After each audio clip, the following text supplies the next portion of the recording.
So testingan natin kung ilan yung mapupuno niya sa loob ng 1 minuto. Sige, sige. 1.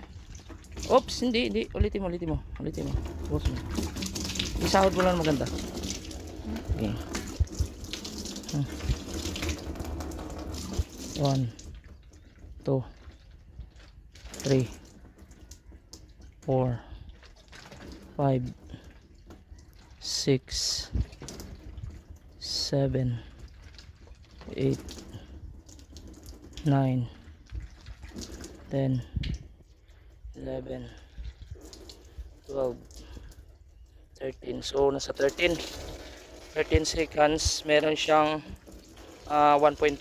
So 1 minuto kaya niya magpuno ng 6 liters. So sa 1 oras kaya niya magpuno ng 415 liters. So yun, pwede na. So ganyan lang kalakas yung binubugan niya sa ngayon kasi hindi pa napupuno yung pinaka-hose niya. Naghihinga-hingalo pa.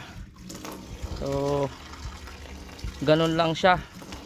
Sa lakas niya sa pressure sa baba, wala tayong magawa, may kataasan kaya, pero okay na, wala nang problema. Importante may tangke. So yun lang, good morning.